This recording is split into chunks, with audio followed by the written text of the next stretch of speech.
बिस्मिल्लाहिर्रहमानिर्रहीम, अस्सलाम वालेकुम। दोस्तों, आजकल हर कोई प्रॉक्सी वार की बात करता है। प्रॉक्सी वार यानी कि सिविल वार। दोस्तों, आपने देखा है कि प्रॉक्सी वार किस तरह काम कर रही है। आपको इसका शायद ही पता ना हो। मैं आपको इस वीडियो में थोड़ी डिटेल से बता देता हूँ कि प्रॉक्सी वार कब, कहाँ, कैसे शुरू हुई।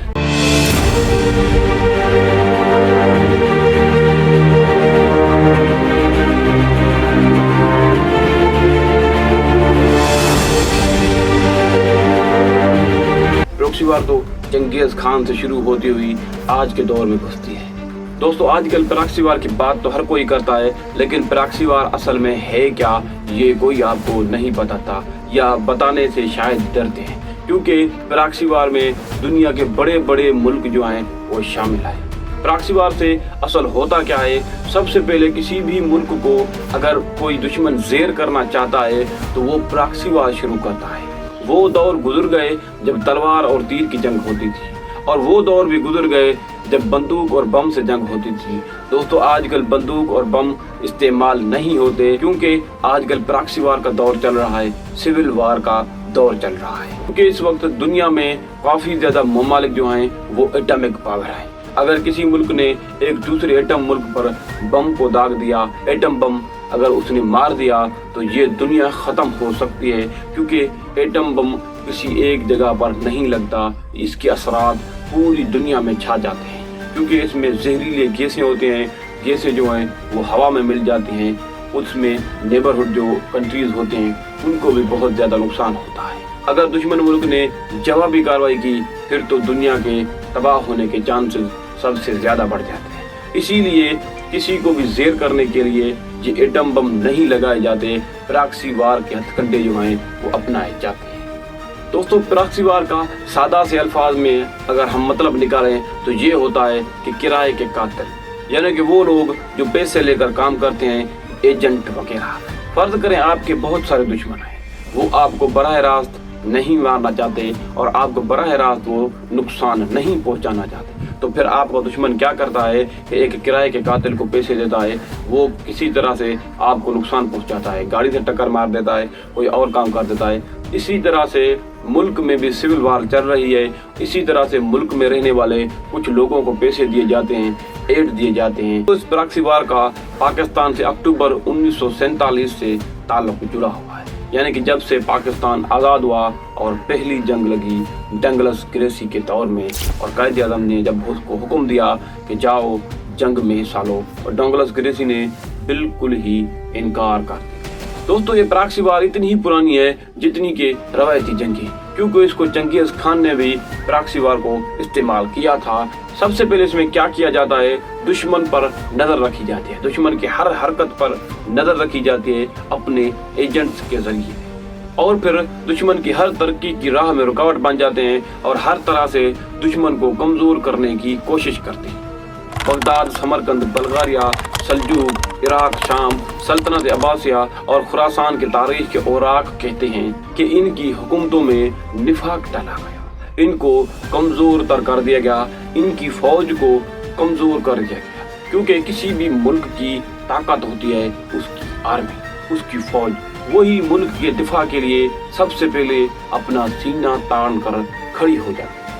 इन सबको कमज़ोर करने के बाद चंगेज खान, उसका बेटा उबताई खान और उसका पोता हलाकू खान चढ़ दौड़े। इन मजबूत रियासतों पर ये दौड़ पड़े। दूसरी जंग अज़ीम में दुनिया में एक नया तर्ज जंग नजर आया, क्योंकि उससे पहले मल्टीपोलर पॉलिटिकल वर्ल्ड आर्डर चल रहा था, जो कि यूरोपियन यूनियन का एक इत्तेहाद था, जिन्होंने सल्तनत उस्मानिया और इस जैसी बड़ी बड़ी रियासतों को गिरा डाला था। जब 1945 में दूसरी जंग अज़ीम लगी तो ये मल्टी वर्ल्ड पॉलिटिकल आर्डर गिर गया। अब दुनिया में एक ताकत का खिलासा हो गया था, कोई भी ताकत बाकी नहीं बची थी, तो इसलिए हर कोई दौड़ उठा कि हम ही ताकत में आए।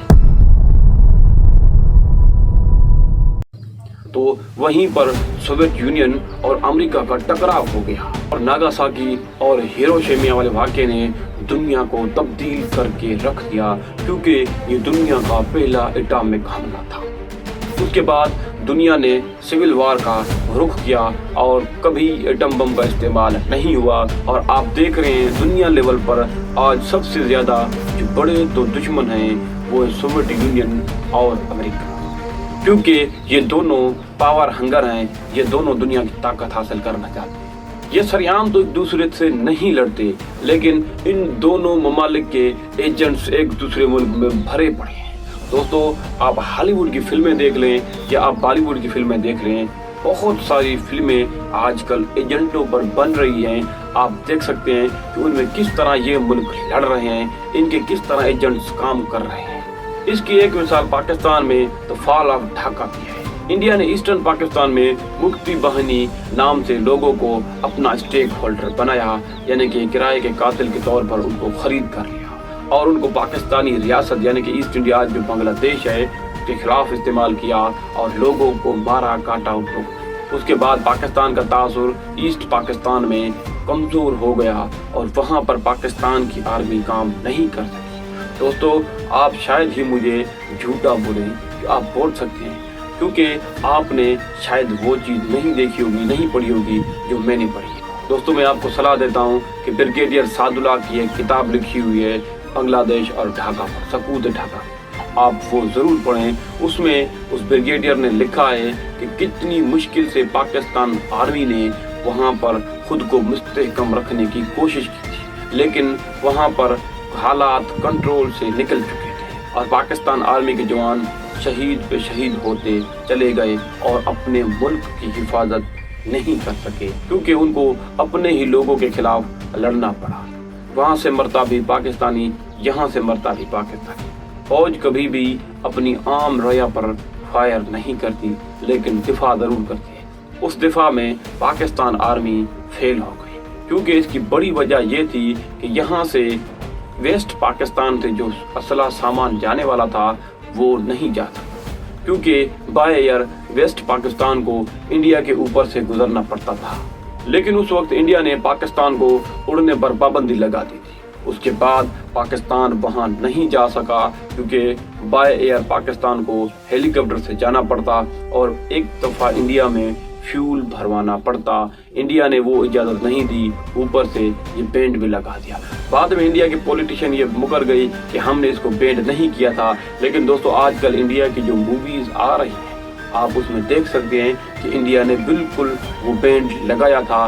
वो खुद जाहिर कर रहे हैं कि हमने पाकिस्तान पर ये बैंड लगाया, पाकिस्तान बांग्लादेश में फेल हो गया और वो गिर गया। ये होती है सिविल वार, अपना वार भी कर जाएं और दुनिया को पता भी ना चले।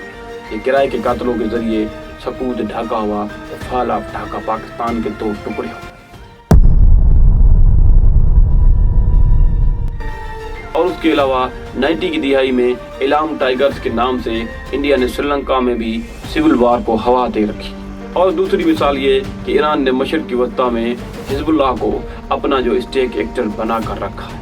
शाम के हालात अभी तक किसी नतीजे पर नहीं पहुंच रहे, इसके पीछे भी सिविल वार है, क्योंकि वो अब भी आपसी जंग लड़ रहे हैं और इसका मुस्तकिल हल अब मुमकिन ही नहीं लगता। पाकिस्तान तो पहले दिन से ही इस प्रॉक्सी वार का शिकार रहा है, क्योंकि लियाकत अली खान के कत्ल केस, मुल्क में करप्शन, गद्दारी वगैरह के केस जो अभी तक वहीं पड़े हैं, कोई फैसला नहीं हो सका। दोस्तों, ये अजीब बात नहीं, पाकिस्तान का पहला प्राइम मिनिस्टर लियाकत अली खान जिसका कत्ल हुआ था, पाकिस्तान के पहले वजीर आज़म को भी इंसाफ न मिल सका। पाकिस्तान को आज़ाद हुए 75 साल हो गए हैं, लेकिन पाकिस्तान के पहले वजीर आज़म का कातिल कौन है कोई पता नहीं।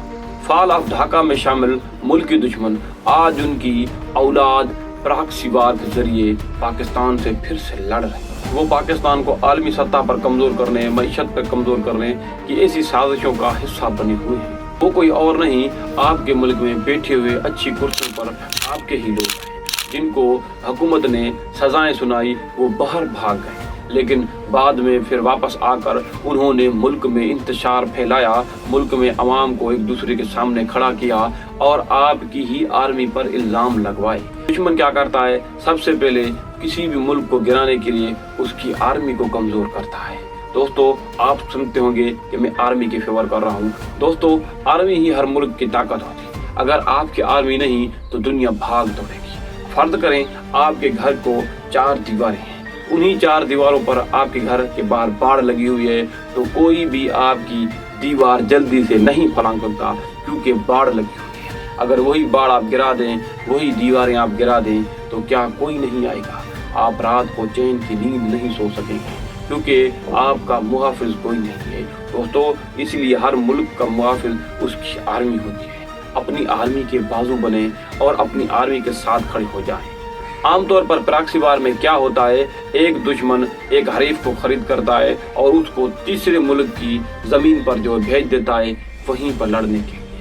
लेकिन पाकिस्तान में इसके बिल्कुल ही उलट हो रहा है। पाकिस्तान के दुश्मन पाकिस्तान की सरजमीन में ही कई हरीफ एक दूसरे के मद्दे मुकाबिल हैं। ये जंग का मैदान लगा हुआ है दोस्तों। आप समझदार हैं, आप समझ गए होंगे कि दुश्मन किस तरह किसी मुल्क को कमज़ोर करता है। सबसे पहले उसको दिफाई लेवल पर कमज़ोर करता है, फिर मुआशी लेवल पर, और फिर हर तरह से। दोस्तों हमारे बड़े बड़े इदारों में शायद दुश्मन बैठ गए। दोस्तों आपकी नज़र में अगर कोई आपके मुल्क का दुश्मन है, तो क्या आपका फ़र्ज नहीं बनता आप उसको बाहर निकाल खड़ा करें, उसके खिलाफ बोलें, क्योंकि आप तो आज नहीं कल मर ही जाएंगे, लेकिन आपकी नस्लों को यहीं रहना है, यहीं जीना है। आप पाकिस्तान का भला ना ही करें, अपनी नस्लों का भला करें, क्योंकि अगर पाकिस्तान नहीं तो आप भी नहीं, आपकी नस्लें भी नहीं, गुलाम तर गुलाम हो जाएंगे। दोस्तों आप कहते होंगे कि ये हुकूमतें भी गुलाम हैं, ये भी सब आपके वोट से ही चुने हुए लोग हैं। अपने वोट का सही चुनाव करें, क्योंकि अपने मकसद के लिए जेल में बैठा आदमी बाहर दंगे करवा सकता है, और बाहर मुल्क में बैठा आदमी इस मुल्क में दंगे करवा सकता है। तो आपकी नज़र में इस मुल्क में वोट का सही हकदार कौन है? अपने वोट का सही इस्तेमाल करें, अपने मुल्क के लिए, अपने अवाम के लिए और अपनी औलाद के लिए। दोस्तों ये पाकिस्तान तुम्हारा है, ये मुल्क तुम्हारा है। जाते जाते एक आखिरी शेर में आपकी नज़र करूँगा, होश के नाखून लो नादानों, ये पाकिस्तान तुम्हारा है। अब गद्दारों को पहचानो, ये पाकिस्तान तुम्हारा है। ला इलाहा इल्लल्लाह है जिसकी बुनियाद, तुम सब उसके बासी हो। जान लो ये मकसद नादानो, पाकिस्तान तुम्हारा है। अगर आप हमारी वीडियो अच्छी लगी तो वीडियो को लाइक करें, चैनल को सब्सक्राइब करें, और मिलते हैं किसी और वीडियो में। तब तक के लिए करामत अली को दीजिए इजाज़त। अल्लाह हाफिज़।